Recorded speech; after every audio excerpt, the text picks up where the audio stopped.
বাইতুল মুকাররমে একজন দরবেশকে আমি খতিব হিসাবে নিয়োগ দিয়েছি। ইসলামিক ফাউন্ডেশনে নতুন একজন মহাপরিচালক দিচ্ছি। দিলেই আসলেই বুঝতে পারবেন কাকে দিছি। যিনি মুফতি, যিনি হাদিস পড়েছেন, তাকমিলে হাদিস করেছেন, যিনি LLB অনার্স LLM করেছেন, এরকম একজন ফাজেল, এরকম একজন কাবেল ইসলামিক ফাউন্ডেশনে আমি ডাইরেক্ট মহাপরিচালক করতে যাচ্ছি। কেবল আপনাদের দোয়া দরকার। সব কাজ গুছিয়ে আনতেছি এবং মন্ত্রণালয়ে একটা গতি আনার চেষ্টা করছি। আমাদের ইমাম প্রশিক্ষণ একাডেমি আছে বাংলাদেশের 8 জায়গায়, 45 ব্যাপী ট্রেনিং হয়। আপনারা ট্রেনিং দিবেন, অনেকে ট্রেনিং দিছেন, আলিয়া লাইনেও আছে, কওমি লাইনেও আছে। আমাদের 45 দিনের ট্রেনিং যারা নিবেন, 15 টাকা হারে যদি তারা চাঁদা দেন ওই ইসলামিক ইমাম প্রশিক্ষণ একাডেমিতে, আপনাকে আমরা ছোটোখাটো ব্যবসা করার জন্য একটা ছোট অঙ্কের টাকা কর্জে হাসানা হিসাবে দেব। সুদ দিতে হবে না। আপনারা যে টাকাটা দেব, আপনি একটা নির্ধারিত কিস্তিতে আমাদের ফেরত দিবেন বিনা সুদ, কর্জে হাসানা।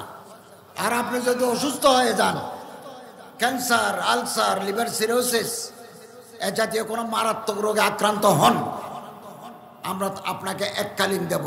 কোটি টাকা আমরা বাজারে দিয়েছি, কোটি টাকা সুদমুক্ত। এবং এই যে টাকা আগে আমরা দিতাম, এটার সংখ্যায় কম। আমরা আগামী মিটিংয়ে এই সংখ্যা আরো বাড়াবো, আরো বাড়াবো। আমি প্রথমে জুলাই বিপ্লবে, বৈষম্য বিরোধী আন্দোলনে নরসিংদী জেলা থেকে যারা শাহাদত বরণ করেছেন তাদের রুহের মাগফিরাত কামনা করছি। এবং যারা আহত হয়েছেন এই আন্দোলনে তাদের আশু রূপ মুক্তির জন্য আল্লাহর দরবারে প্রার্থনা করছি, দোয়া করছি। আল্লাহ আমাদের এই প্রার্থনা কবুল করুন, আমিন। পবিত্র কোরআন শরীফে আল্লাহ তাআলা বলেন, বিসমিল্লাহির রহমানির রহিম, ওয়াতাসিমু বিহাবলিল্লাহি জামিআ ওয়া লা তাফাররাকু। আল্লাহ তাআলা বলেন, মুসলমান যারা, তোমরা আল্লাহর রশিকে, হাবলুল্লাহ মানে কোরআনুল কারীম, কোরআন শরীফকে মজবুতভাবে ধরো, ঐক্যবদ্ধ হও, ওয়া লা তাফাররাকু, বিচ্ছিন্ন হয়ে না, পারস্পরিকভাবে বিচ্ছিন্ন হয়ে না। যতদিন মুসলমানরা দুনিয়ার বুকে ঐক্যবদ্ধ থেকেছে, পৃথিবীর রাজত্ব করেছে তারা। মুসলমান যেমাত্র দলাদলি, সহিংসতা, অসহিষ্ণুতা, বিভেদের পথ ধরেছে, মুসলমানরা বিশ্বব্যাপী নেতৃত্বের তাদের হাত থেকে চলে গেছে নেতৃত্ব। আবার আমরা যদি ঐক্যবদ্ধ হতে পারি কালেমায়ে তাইয়্যিবার তলে, ইনশাআল্লাহুল আজিজ আগামী দিনে নতুন পৃথিবী তৈরি হবে। 200 কোটি মুসলমান, 57টা মুসলমানের দেশ, কত বড় শক্তি! সমস্ত খনিজ পদার্থ, মিনারেল রিসোর্সেস মুসলমানদের হাতে, তেল মুসলমানদের হাতে, সোনা মুসলমানদের হাতে। লিবিয়ায় পাহাড় আছে, পাহাড়ের ভিতরে আছে ইউরেনিয়াম, প্লুটোনিয়াম, যেটা অ্যাটম বোম বানাতে লাগে, মুসলমানদের হাতে। আফগানিস্তানের পাহাড়ের ভিতরে এক প্রকার পাথর আছে, এই পাথরের নাম লিথিয়াম। এটা মোবাইলের ব্যাটারি ভিতরে লাগে, এটা দিলে বেশিক্ষণ চার্জ থাকে। এটাও আফগানিস্তানে। ম্যান পাওয়ার আছে আমাদের, সমস্ত নিয়ামত আল্লাহ তাআলা আমাদের দান করেছেন। আমাদের অনৈক্য, আমাদের ইখতিলাফ, আমাদের ইফতিরাক, আমাদের বিভেদের কারণে এই সম্পদ থাকা সত্ত্বেও বিশ্ব নেতৃত্বের হাত থেকে মুসলমানরা দূরে চলে গেছে। আল্লামা ইকবাল रहमतुल्लाह अलैह बोलें, एक हो मुस्लिम हरम के पास बानी के लिए नाइल की साहिल से लेकर ताबहा के काशगर। মিশরের নীল নদী থেকে চীনের কাশগর পর্যন্ত মুসলমানদের এক হয়ে যেতে হবে। ডিফারেন্স থাকবে, ইখতিলাফাত থাকবে, তারপরও বৃহত্তর স্বার্থে আমাদের এক হতে হবে। হারাম কে পাসবানি কে লিয়ে, মক্কা মদিনার পাহারাদারি করার জন্য আমাদের ঐক্যবদ্ধ থাকতে হবে। অনৈক্য আমাদের শেষ করে দিয়েছে। তারিখ আপনি আপকে দোহরাতি হ্যায়, ইতিহাস নিজে নিজের পুনরাবৃত্তি ঘটায়, ইতিহাস চাকা ঘুরে। বাগদাদের 18 লক্ষ মানুষ হালাকুহান মেরে ফেলেছে ইখতিলাফের কারণে। ইমাম নাসাই, আরেকজন ইমাম নাসাই দুনিয়াতে আসবেন না, দামেস্কের জামা মসজিদে ওনাকে মেরে ফেলা হয়েছে ইখতিলাফের কারণে। কাফেররা মারে নাই। ইবনে জারির তাবারি ওনাকে মুসলমানদের কবরস্থানে দাফন করতে দেয় নাই ইখতিলাফের কারণে, ওনাকে দাফন করতে হয়েছে ওনার উঠানে। এরকম বহু ঘটনা আছে। থাকবে ইখতিলাফ, থাকবে ইখতিলাফ ছিল, ইখতিলাফ আছে। হযরত আল্লামা মুফতি শফি সাহেব रहमतुल्लाह अलैह বলেন, ইখতিলাফ কোনোদিন যাবে না, থাকুক, এটা নজরিয়া থাকুক, কিন্তু বৃহত্তর স্বার্থে মুসলিম উম্মার কল্যাণে, দ্বীন ও মিল্লাতের জন্য আমাদের কাছাকাছি আসতে হবে। বাংলাদেশের প্রেক্ষাপটেও আলেম সমাজ, ইসলাম পছন্দ জনগণ যদি একটু কাছাকাছি আসতে পারে, এক প্ল্যাটফর্ম না হলেও চলে, কাছাকাছি যদি আসতে পারি, আগামীকাল বাংলাদেশ নতুন ইতিহাস তৈরি হবে ইনশাআল্লাহ। আমরা গত 8ই আগস্ট অত্যন্ত নাজুক পরিস্থিতিতে দেশের দায়িত্বভার নিয়েছি। হাজার হাজার ছাত্র জনতার রক্তের বিনিময়ে আমরা নতুন স্বাধীনতা লাভ করেছি এবং প্রায় 4 মাস আমরা দায়িত্ব নিয়েছি। আলহামদুলিল্লাহ 4 মাসের ভিতরে আমাদের ফরেন রেমিটেন্স, বৈদেশিক যে টাকা আসে, ফরেন রিজার্ভ, ফরেন রেমিটেন্স, এটাও আলহামদুলিল্লাহ আস্তে আস্তে বৃদ্ধি পাচ্ছে এবং পলিটিক্যাল স্টেবিলিটি, রাজনৈতিক স্থিতিশীলতা আনয়নের জন্য আমরা খুব আন্তরিকভাবে চেষ্টা করছি। আমাদের প্রধান উপদেষ্টা মহোদয় রাজনৈতিক নেতাদের সাথে, আলেম ওলামাদের সাথে বৈঠক করেছেন, নিয়মিত করেছেন, এখন আবার শুরু করেছেন। আইন শৃঙ্খলা, ল অ্যান্ড অর্ডার, আমরা আন্তরিকভাবে চেষ্টা করছি আইন শৃঙ্খলাকে নিয়ন্ত্রণ আনার জন্য। আলহামদুলিল্লাহ এটাও আস্তে আস্তে হচ্ছে। 15-16 বছরের জঞ্জাল 4 মাসে সমাধান করা যায় না, এটার জন্য সময় লাগে। এটা গাছ রোপণ করলে একটু ফল ধরতে সময় লাগে, এই সময় আমাদের লাগবে। এবং আলহামদুলিল্লাহ আমরা অনেক সংস্কারে হাত দিয়েছি, খুব দ্রুত সংস্কারের কাজ চলছে। কিছু কিছু রিপোর্ট এসে গেছে, আর কিছু কিছু আসবে, অতি সত্বর আসবে। এবং ইনশাআল্লাহ আজিজ, বহু বছর যাবত এই দেশে মানুষ ভোট দিতে পারে নাই, ভোটের কালচার নষ্ট হয়ে গেছে। আমরা এইবার নির্বাচন কমিশন আমরা গঠন করেছি, কমিশনার আমরা নিয়োগ দিয়েছি, ওনারা কাজ শুরু করেছেন। ভোটার তালিকা হালনাগাদ হচ্ছে, হবে, শুরু হবে। যখন এটা সম্পন্ন হয়ে যাবে, নির্বাচনের পরিবেশ ফ্রি, ফেয়ার অ্যান্ড ইম্পার্শিয়াল সুষ্ঠু নিরপেক্ষ সুন্দর নির্বাচনের পরিবেশ যেমাত্র তৈরি হয়ে যাবে আমাদের প্রধান উপদেষ্টা নির্বাচনের তারিখ ঘোষণা করবেন এবং যারা নির্বাচিত হবেন তারা তাদের হাতে ক্ষমতা হস্তান্তর করে আমরা বিদায় নেব। আমরা নির্বাচনের পথে হাঁটছি, নির্বাচনের ট্র্যাকে ট্রেন উঠে গেছে, কেবল মঞ্জিলে মকসুদে পৌঁছে দেওয়া দরকার। তাড়াহুড়া করে নির্বাচন দিলে সংঘাত সহিংসতা বৃদ্ধি পাওয়ার আশঙ্কা আছে। আমরা ক্ষমতায় স্থায়ীভাবে থাকতে আসি নাই, আগামী দিনে যারা আসবেন তাদের জন্য পথ সুগম করতে এসেছি। এটা আমাদের মেসেজ একেবারে পরিষ্কার। আমরা দায়িত্ব নেওয়ার পর থেকে এই দেশের বাইরে নানামুখী চক্রান্ত ষড়যন্ত্র শুরু হয়েছে। একে বা দিগর একের পর এক চ্যালেঞ্জ আসতেছে আমাদের।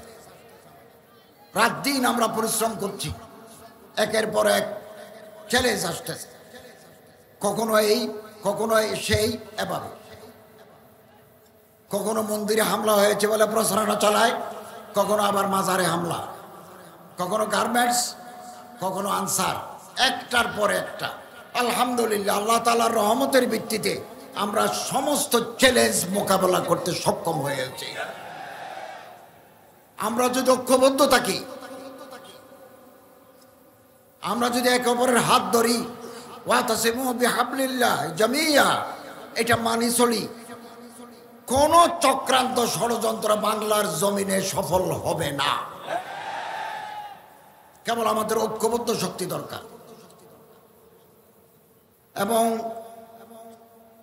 দেশের ভিতরে দেশের বাইরে আমাদের দেশে নানা ধর্মের লোক আছেন, হিন্দু আছে, বৌদ্ধ আছে, খ্রিস্টান আছে,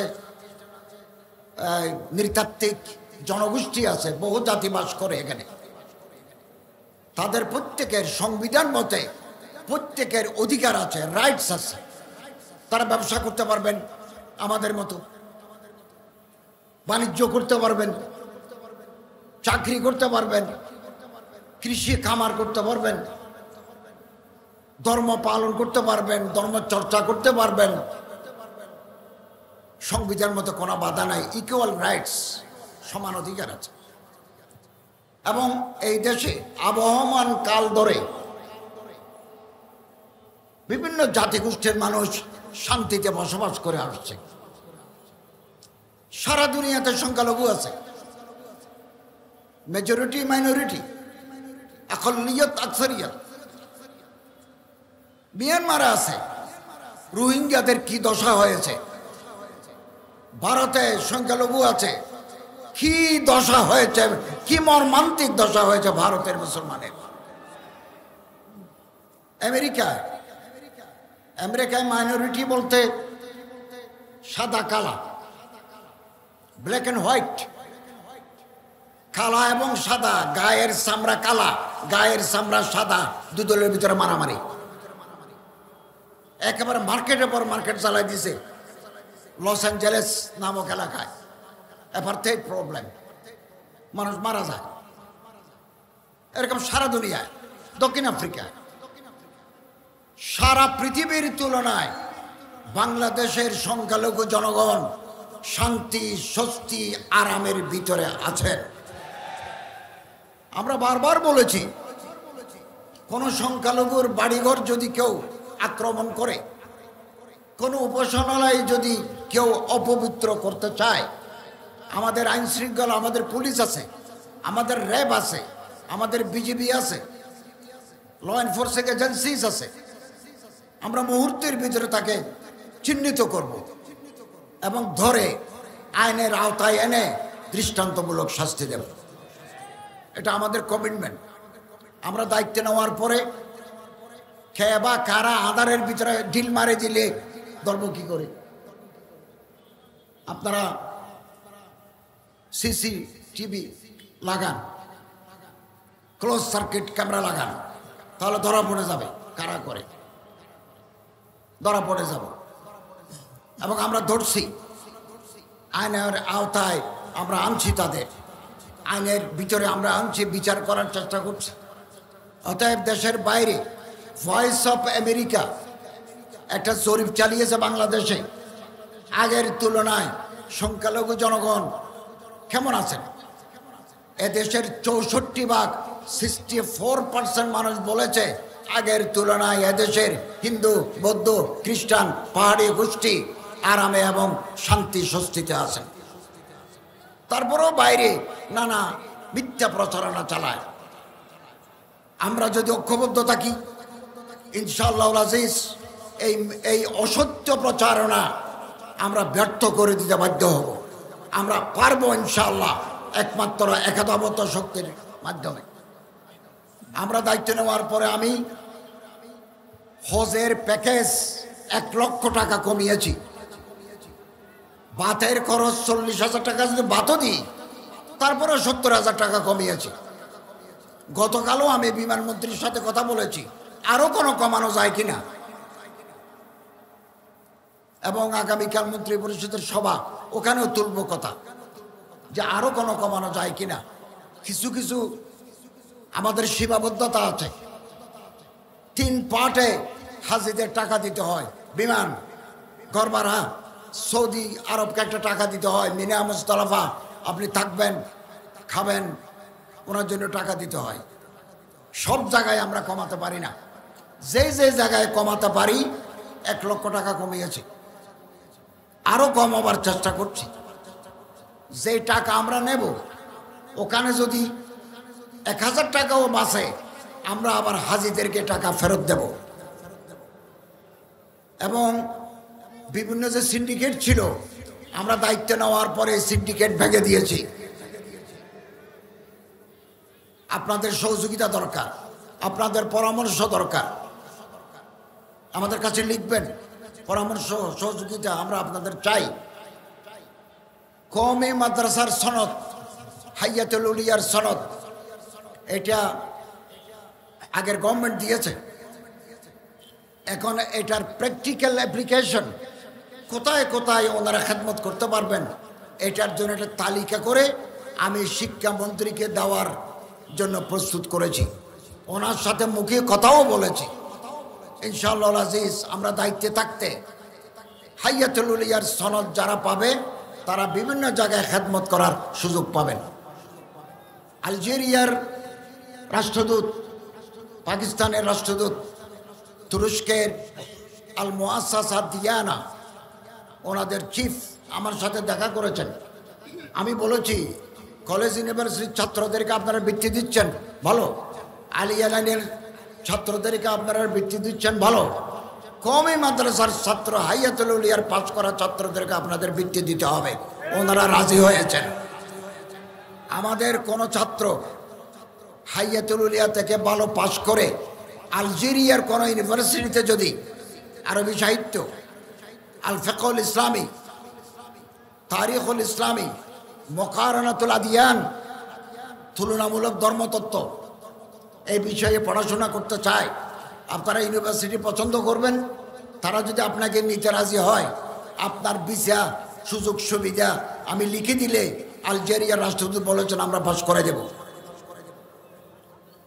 মুআসসাসা দিয়ানা, তারা কক্সবাজার, চট্টগ্রাম, ঢাকাতে বৃত্তি দেয়, কোটি কোটি টাকা বৃত্তি দেয়।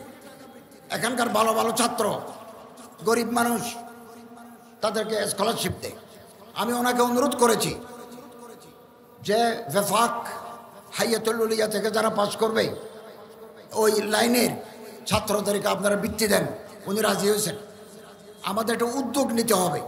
আমি চাই আলেম ওলামাদের সাথে কথা বলে যোগাযোগ করে তাদের সাথে যোগাযোগ করে দেব, তাহলে হাজার হাজার ছাত্র তুরস্কের মুআসসাসা দিয়ানার পক্ষ থেকে স্কলারশিপ পেয়ে তারা ভালোভাবে লেখাপড়া করতে পারবেন। ওয়াকফ আমাদের আন্ডারে, আমাদের মন্ত্রণালয়ের আন্ডারে। আমি একটু ভালো অ্যাডমিনিস্ট্রেটর দিয়েছি, খুব ভালো অ্যাডমিনিস্ট্রেটর দিয়েছি। শৃঙ্খলা আনার চেষ্টা করছি। আইনমন্ত্রীর সাথে কথা বলে হাইকোর্টে একটা আলাদা বেঞ্চ করতে যাচ্ছি। ওয়াকফের মামলাগুলো ওই বেঞ্চ দেখবে, 6 মাসের ভিতরে পুরোনো মামলাগুলো নিষ্পত্তি হয়ে যাবে। ইসলামিক ফাউন্ডেশনের বোর্ড অফ গভর্নর্স করেছি, কালকে মিটিং করেছি। 15 বছরে যত দুর্নীতি হয়েছে আমরা এগুলো হাইকোর্টের একজন বিচারপতির মাধ্যমে, রিটায়ার্ড বিচারপতির মাধ্যমে তদন্ত করে দোষী ব্যক্তিদের বিরুদ্ধে আমরা ব্যবস্থা নেব। বাইতুল মুকাররমে একজন দরবেশকে আমি খতিব হিসাবে নিয়োগ দিয়েছি। ইসলামিক ফাউন্ডেশনে নূতন একজন মহাপরিচালক দিচ্ছি। দিলেই আসলেই বুঝতে পারবেন কাকে দিছি। যিনি মুফতি, যিনি হাদিস পড়েছেন, তাকমিলে হাদিস করেছেন, যিনি LLB অনার্স LLM করেছেন, এরকম একজন ফাজল, এরকম একজন কাবেল ইসলামিক ফাউন্ডেশনে আমি ডাইরেক্ট মহাপরিচালক করতে যাচ্ছি। কেবল আপনাদের দোয়া দরকার। সব কাজ গুছিয়ে আনতেছি এবং মন্ত্রণালয়ে একটা গতি আনার চেষ্টা করছি। আমাদের ইমাম প্রশিক্ষণ একাডেমি আছে বাংলাদেশের 8 জায়গায়, 45 ব্যাপী ট্রেনিং হয়। আপনারা ট্রেনিং দিবেন, অনেকে ট্রেনিং দিচ্ছেন, আলিয়া লাইনেও আছে, কওমি লাইনেও আছে। আমাদের 45 দিনের ট্রেনিং যারা নেবেন, 15 টাকা হারে যদি তারা চাঁদা দেন ওই ইসলামিক ইমাম প্রশিক্ষণ একাডেমিতে, আপনাকে আমরা ছোটোখাটো ব্যবসা করার জন্য একটা ছোট অঙ্কের টাকা কর্জে হাসানা হিসাবে দেব। সুদ দিতে হবে না। আপনারা যে টাকাটা দেব আপনি একটা নির্ধারিত কিস্তিতে আমাদের ফেরত দিবেন বিনা সুদ, কর্জে হাসানা।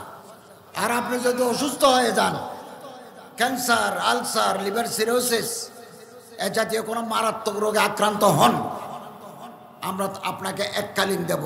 কোটি টাকা আমরা বাজারে দিয়েছি, কোটি টাকা সুদমুক্ত। এবং এই যে টাকা আগে আমরা দিতাম, এটার সংখ্যায় কম। আমরা আগামী মিটিংয়ে এই সংখ্যা আরো বাড়াবো। এবং আমাদের মসজিদ ভিত্তিক গণপাঠাগার আছে সারা বাংলাদেশে। কিছু অনিয়ম আছে, অনিয়মগুলো চিহ্নিত করছি। আমাদের মডেল মসজিদ আমরা তৈরি করব 560টা মডেল মসজিদ। এক একটা মসজিদ বানাতে আমাদের খরচ হয় 15 থেকে 19 কোটি। 350-এর মতো হয়ে গেছে। 50টা আমরা উদ্বোধন করাবো, আমাদের চিফ অ্যাডভাইজারের মাধ্যমে উদ্বোধন করাবো। বাকিগুলো আমরা তৈরি করছি। এগুলো টাকা দিয়ে আমরা তৈরি করে গৃহায়ন ও গণপূর্ত মন্ত্রণালয়। মাঝে মধ্যে একটু অনিয়ম হয়, ছাদ থেকে পানি পড়ে, ভালো করে এসি চলে না। আপনাদের এই নরসিংদী জেলায় প্রতিটি থানায় আমাদের একটা করে মডেল মসজিদ আছে। কোথাও যদি কোনো ত্রুটি বিচ্ছুতি থাকে আপনারা আমাদের লিখুন, তদন্ত কমিটি গঠন করেছি, টিম এসে এগুলো দেখবেন, যারা দোষী তাদের বিরুদ্ধে ব্যবস্থা নেবেন। এভাবে বিভিন্ন সেক্টরে আমরা কাজ করে যাচ্ছি, বিভিন্ন সেক্টরে। এবং এই প্যাগোডা ভিত্তিক শিশু শিক্ষা, মন্দির ভিত্তিক শিশু শিক্ষা, গির্জা ভিত্তিক শিশু শিক্ষা, এগুলো চলছে। এগুলো সব আমার মন্ত্রণালয়ের অধীনে। আলহামদুলিল্লাহ, যেখানে যেটা করা দরকার আমরা সেখানে করছি। 100 কোটি টাকা খরচ করে বাইতুল মুকাররমকে আমরা নতুন করে সাজাবো। যেখানে ঢুকলেই, মসজিদের দরজার ভিতরে ঢুকলেই আল্লাহর মোহাব্বত বাড়ি যায়, নামাজের প্রতি মানুষের আগ্রহ জন্মে। 100 বা 110 কোটি টাকা দিয়ে খরচ করব। এটা একটাকে পাঠিয়ে দিছি, ফাঁস হয়ে যাবে। চট্টগ্রাম শাহী জামে মসজিদ বিল্ডিংগুলো অকেজো হয়ে যাচ্ছে। কুয়েত আমাদেরকে 100 কোটি টাকা দিয়েছে, 10 কোটি টাকা দিয়ে জানুয়ারি মাসে আমি উদ্বোধন করব। 10 কোটিতে হবে না, বাকি টাকা এদেশের জনগণ দেবে। কাজ করে যাচ্ছে, আপনাদের দোয়া চাই। আমাদের আল্লাহ না করুন, আল্লাহ আয়াজ বিল্লাহ, আল্লাহ না করুন, কোনো কারণে যদি এই গভর্নমেন্ট অন্তর্বর্তীকালীন সরকার ব্যর্থ হয়, এই জাতির উপরে কালো অন্ধকার নেমে আসবে। আমরা রাস্তা দেখতে পাবো না, রাস্তা হারিয়ে যাবে। আলেম ওলামা, পীর মশায়েক, জোয়ামা, নোকাফা, ওরাবা, ওরাফা, এগুলো জাতির সম্পদ। এক একজন আলেম সমাজের আলোকবর্তিকা। মাদ্রাসা নূরের মরকজ, এলমের মরকজ, আল ইলমু নূরুন, নূরের মরকজ। আমাদের যে কোনো মূল্যের বিনিময়ে এই মাদ্রাসা, এই মসজিদ, এই খানাকা, এই হেফজখানা আমাদের টিকিয়ে রাখতে হবে। পৃথিবীর ইতিহাসে ইন্না নাহনু নাযালনা যিকরা ওয়া ইন্না লাহু লাহাফিজুন, আল্লাহ তাআলা বলেন এই কিতাব আমি নাযিল করেছি, এই কিতাবের হেফাজতকারী স্বয়ং আমি আল্লাহ। সোভিয়েত ইউনিয়নে 70 বছর কোরআনের তালিম দিতে দেয় নাই বলশেভিক আন্দোলনের নেতারা, গর্বাচব, ওনারা দেন নাই। 70 বছর পরে আবার সেন্ট্রাল এশিয়ায়, সোভিয়েত ইউনিয়নের মুসলিম অধ্যুষিত এলাকায় হাদিস কোরআনের তালিম শুরু হয়েছে। তুরস্কে একজন কামাল আতাতুর্ক, কামাল পাশা আতাতুর্ক নামে এক লোক 50 বছর আরবি ভাষায় আজান দিতে দেয় নাই, মেয়েদের হেজাব পড়তে দেয় নাই। আগে তুরস্কের ভাষা ছিল আবজাদ হাওয়াস, আলিফবা তাসা, উনি করেছিলেন রোমান ABCD, এবং মসজিদ আল ফাতেকে বানিয়েছিল জাদুঘর। আলহামদুলিল্লাহ ওখানে একজন ভালো শাসক আছেন, এর দোকানের যিনি পীর, উনি শেখ মাহমুদ আফিন্দি, ওনাকে তুরস্কের শেখুল হিন্দ বলা হয়। উনি এসে দেশ আবাদ করে দিয়েছেন। বিপদ আসবে, 50 বছর মানুষকে অপেক্ষা করতে হয়েছে, আবার সেই সোনালী ঐতিহ্য ফিরে আসছে। আমাদের এই বাংলাদেশে বারবার পরিবর্তন হয়, অনেক সময় আমরা বিপদে পড়ি, কথা বলতে পারি না, অনেক প্রবলেম হয়। একথা মনে রাখবেন, এই দিন দিন নয়, আরো দিন আছে। এখন আমরা সারা বাংলাদেশে বলেছি কোনো মাহফিল করার জন্য পারমিশনের প্রয়োজন নাই। আমাদের গালি দিচ্ছে, আমরা এগুলো শুনছি।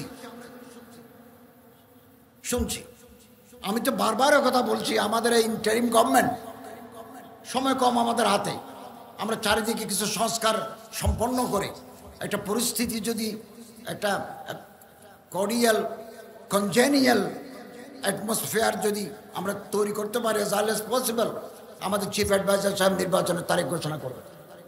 বহু বছর পরে মানুষ, এদেশের জনগণ তার নির্বাচিত প্রার্থীকে, তার পছন্দের প্রার্থীকে ভোট দিয়ে জয়যুক্ত করতে পারবেন। এই যে পলিটিক্যাল কালচার, এটা ধ্বংস হয়ে গেছে। ব্যাংক দেউলিয়া, ব্যাংকে কোনো টাকা নাই, আমাদেরকে আবার 22,000 কোটি টাকা ছাপিয়ে ব্যাংকে টিকিয়ে রাখতে হচ্ছে। কি নাজুক পরিস্থিতি। তারপরে দেশে বিদেশে বাইরে চক্রান্তের শেষ নাই। আমরা যদি ঐক্যবদ্ধ থাকি, ইনশাআল্লাহ আজিজ, যে কোনো ধরনের চক্রান্ত, ষড়যন্ত্র আমরা ব্যর্থ করে দিতে বাধ্য হব, আমরা সক্ষম হব এটা। এবং এদেশের মানুষ জনগণের পক্ষে আছে, এবং ছাত্ররা, বৈষম্য বিরোধী ছাত্ররা একটা ইতিহাস তৈরি করেছেন আমাদের। আমরা পাঠ্য বইতে এই বৈষম্য বিরোধী আন্দোলনের চ্যাপ্টার দিয়েছি, যাতে মানুষ জানতে পারে যে এরকম একটা বিপ্লব 2024 সালে হয়েছে। মানুষ আসে, মানুষ যায়, ক্ষমতায় মানুষ আসে, ক্ষমতা থেকে বিদায় হয়। আমরা আছি, কদিন পরে নাই। আগে যারা ছিল তারাও নাই, আগামী দিনে যারা আসবেন তারাও কিছুদিন পরে থাকবেন না। কিন্তু দেশের টাকা লুট করে বিদেশে বাড়ি করা কোন দেশপ্রেমিকের কাজ হতে পারে না। বাংলাদেশের কোন আলেম, মূল ধারার কোন আলেম এই দেশের টাকা লুট করে বিদেশে বাড়ি করেছে, সিঙ্গেল ইনস্ট্যান্স নজির নাই। এবং আলেম ওলামারা সারাটি জীবন মানুষের চরিত্র সংশোধন, মানুষের মধ্যে আখলাকে হামিদা, চরিত্রের গুড ভার্চুস, ভালো গুণাবলী মানুষের মধ্যে যাতে জাগ্রত হয়, সে মেহনত করে গেছে। এবং আখলাকে রজিলা, মানুষের চরিত্রের বিরুদ্ধে খারাপ অভ্যাস আছে, এগুলোকে দূর করার জন্য ওনারা মেহনত করে যাচ্ছে। ইসলামী ফাউন্ডেশনের মাধ্যমে আমরা সিলেট, মৌলভীবাজার, সুনামগঞ্জের মতো 8টা জেলায় জীবন হাওড় অঞ্চলে, হাওড় মানে যেখানে পানি আছে, হাওড় অঞ্চলে জীবন মান উন্নয়ন ও জীববৈচিত্র্য সংরক্ষণ আমার একটা প্রকল্প আছে, যে অকারণে মাছ মারা, কারণে কাঁকড়া নষ্ট করে দেওয়া অথবা গাছ কাটা অকারণে, প্রয়োজনে কাটবে, এগুলোকে আমরা উদ্বুদ্ধ করছি, জনগণকে উদ্বুদ্ধ করছি। বহুমুখী কাজ আমাদের রয়েছে, আমরা কাজ করে যাচ্ছি। আপনাদের পরামর্শ চাই, সহযোগিতা চাই এবং আপনাদের দোয়া চাই, আল্লাহ তাআলার রহমত চাই ইনশাআল্লাহ আজিজ। আমরা যদি ঐক্যবদ্ধ থাকি, একতলাপ থাক না, আপনি এক মাদ্রাসার ছাত্র, আমি আরেক মাদ্রাসার, আপনি এক পীর সাহেবের মুরিদ, আমি এক পীর সাহেবের মুরিদ, আপনি একটা তরিকা মানেন, আমি আরেক তরিকা মানি, আপনি আমিন বিল জাহের বলেন, আমি আমিন বিসরি করি, থাকুক না একতলাপ। কিন্তু জাতি, মিল্লত, দ্বীনের স্বার্থে আমাদের কমন এনিমির বিরুদ্ধে কালেমায়ে তাইয়্যিবার তলে আমরা সবাই এক এক এক থাকবো ইনশাআল্লাহ। আল্লাহ তাআলা আমাদের তৌফিক এনায়েত করুন, আমিন। ওয়া আখিরু দাওয়ানা আলহামদুলিল্লাহি রাব্বিল আলামিন। ওসি সাহেব পর্যন্ত, একজন কনস্টেবল পর্যন্ত আমরা নির্বাহী বিভাগের, আদালতে যখন মামলা যায় নির্বাহী বিভাগ কিছু করতে পারে না, এটা আন্তর্জাতিক আইন। এখন কেউ যদি মামলা করে আপনারা তার কোর্টে জবাব দিবেন। মামলা করলেই তো আর সাজা হয় না, মামলা করলে আপনারা নোটিশ দিবেন, আপনি আপনার বক্তব্য দিবেন, আপনার সময় যদি কম থাকে সময় নেবেন, আদালত ফয়সালা নেবে। আর আমরা ধর্ম মন্ত্রণালয় এবং স্বরাষ্ট্র মন্ত্রণালয়, আমরা 2 গ্রুপের সাথে বারবার বসেছি, গতকালও বসেছি, এর আগের বারও বসেছি। আমরা চাচ্ছি যে একটা সমঝোতার মাধ্যমে যাতে তবলিগে ইজতেমা, কাকরাল মসজিদের ব্যবহার, এটা আগে যেভাবে চলে আসছে, আগে এভাবে চলে আসুক। নতুন কোনো দাবি দিলে এটা নিয়ে আমরা বিব্রতকর অবস্থায় পড়ি। আমরা চাচ্ছি যে দাওয়াত তবলিগের নামে যাতে কোনো ধরনের মারামারি, কোনো ধরনের আইনশৃঙ্খলার অবনতি না হয়, আমরা 2 মন্ত্রণালয় ওনার 2 গ্রুপের সাথে বসে বারবার বসেছি, গতকালও বসেছি। আমরা চেষ্টা করে যাচ্ছি শান্তিপূর্ণ পরিবেশে যাতে দাওয়াত তবলিগ তালিমের কাজগুলো চলে। যদি মামলা হয় আপনাকে কোর্টে জবাব দিতে হবে।